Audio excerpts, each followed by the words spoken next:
haalli ani keessa jirurree dhugaa dubbachuuf haala ulfaataadha. Gara maatiitiin gara keessaniin akkasuma dhimma abiigoo ilaalchisee jechaadha. Akkasitti soorettiin baay'ee miidhama keessa jirti. Maaliin miidhamte? Maalitu ishee miidha? Sababbiin isaas abiigoon ishee jiraadhee dhiisuu danda'u jedhe.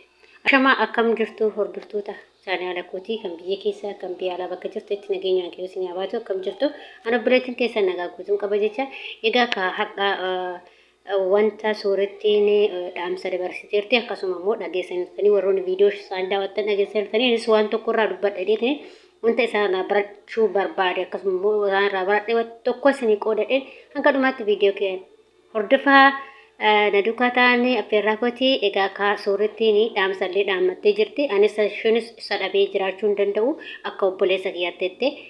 Akkasuma immoo abboon immoo an akka jaalallee kiyyaatti ishee dhabee jiraachuu hin danda'u jedhee waa hedduu argee qorre hedduu keessa seenee jira jechuudha. Kun maaliif ta'e walii hubachuu dhabuudha malee isaan lachuu wal'isoo akkas taane walii hubachuudha. Fakkeenyaaf mucaa dhaffisuu hubachuu qabdi. Isheenis immoo ofii isheetis hubachuu qabdi jechuudha. Sababbiin isaas jireenya keessatti jireenya islaamaffaa hin barbaachisu waan ta'eef. Maaliif soorettiin jireenya mataa ishee qabdi. Akkasuma immoo abiigoon immoo laa'inni isaanii isheen isaa dhiistu malee jechaa jira jechuudha. Kun immoo ta'uu qaba.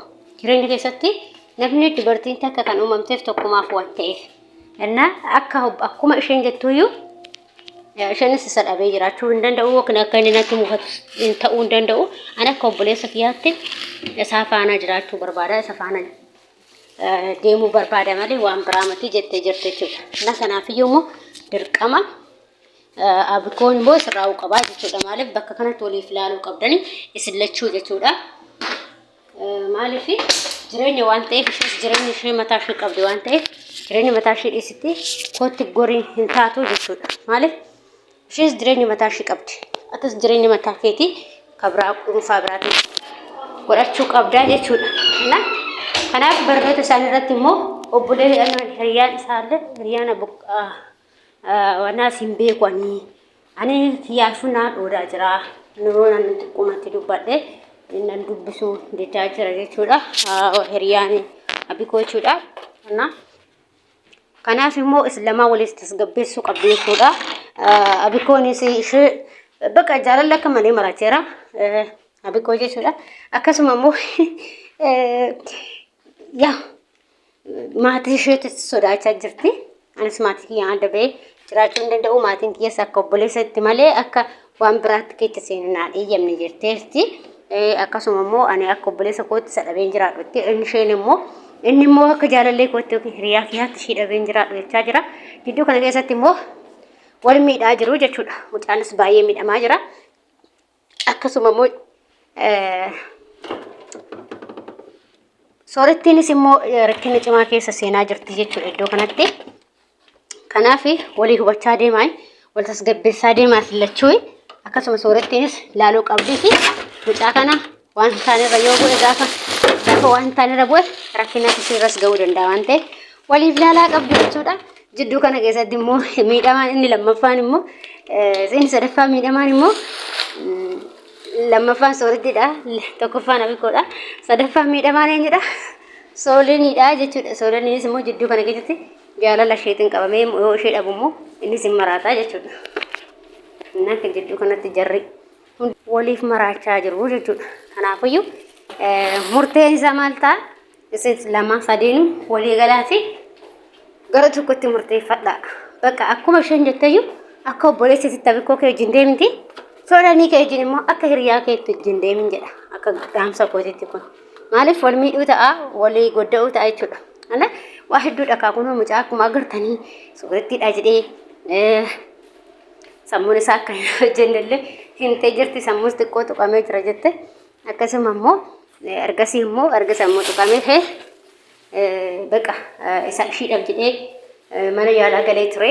Mana yaalaatiis immoo bahee amma humaan jedhu jettee viidiyoo isaa hojjettee turte jechuudha. Akkasuma immoo gaafiin nama hundattis ta'uu danda'a. Kun dhugaadha. Kun soba jechuu dandeecha. Iddoo kanatti jechuudha. San isaan lamaantu beeka. Waaqayyo waa beeku nuti hin beeknu. Garuu yoo kan dhugaa ta'u ta'e abiigoon dirqama jireenya isaa mataa isaa uummate hojiin deemuu qaba. Maaliif soorettiin jireenya mataa ishee duraa ijaarrattee jirti. Akkasuma immoo kaassoolanii ijaarrattee jirti. Nama madadeetu beeka. Nama madadeetu ragaaf jechuudha. Miidiyaa madadeetu beeka. Miidiyaa madadeetu ragaaf dhugaa dubbachuuf. Kanaafiyyuu abikoo ko atti jireenya mataa keetti jiraadhu soorettiin hin qabdi jechuudha. Sumaan kanatti lama dandeetti soorettiin jechuudha. Kana akkuma obboleessaatti waliin ta'ate hojjedhaa malee amma jaalala isheetiin qabamtee waan hin taane keessa seentee akkuma duraa isheedhaaf jettee akin beetii galte sanii amma isa kan beetii galte jechuudha. Akkas soorettiinis baay'ee miidhamaa jiraan jidduu kanatti akkasuma maatii kiyyallee waan akkasii kana keessa akka hin galle na barbaadanii turanii yookiin mucaasan irraa gorinaan jechaa jiru fa'aa jechi. Kanaafiyyuu akka dhaamsa tokkotti yaani abikoon jireenya mataasaa haa jiraatu akkasuma immoo soorettiinis jireenya mataa ishee jiraachaa jirti jechuudha. Maaliif isheen kan qabdu soolaniidha. Soolaniin ni jira. Soolaniin immoo jidduu kanatti miidhuu qabdan. Maaliif mucaa kanatti gaafa isheen gorte dhugaa ta'e mucaa kanatti gaafa isheen gorte soolaniin miidhamaa jechuudha. Maaliif fageenya irraa keessatti jaalalli waan nama gootu hedduudha jechuudha. Kanaaf walii hubadhaa. Walii hubachaa deemaa lama. Walii hubadhaa soolanii fi waan nama soorettii fi abikoon walii hubachaa deema akkasuma mucaa jidduutti immoo soolanii isin miidhinaa fi ormaa keessa jiraasan jira. Innaa dhaamsi kiyyarraa isa kana jechuudha. Warroonni chaanaala kiyya faarataata subscribe gochuun deddeebisaa akkasuma yaada fi qeeqoo qabaatan immoo koomenti irratti barreessuun dagatinaa isin jedha.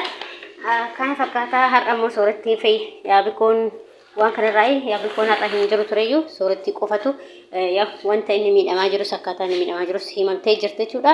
Akkasii warroonni immoo chaanaala kana faarataatan akkuma isin jedha. Subscribe gochuun hin dagatinaa. Akkasuma yaada fi qeeqoo qabaatanii koomenti irratti barreessuun dagatinaa. Waaqayyo kaasee haala haffisu yaa sooretti teenya maal goonare wanti gooluun jiru siif haala haffisu. Miskiin immoo jidduutti miidhamaa jira dhugaa soolaniin jechuudha. Soolanii ofirratti ilaalin mucoo harka booddi.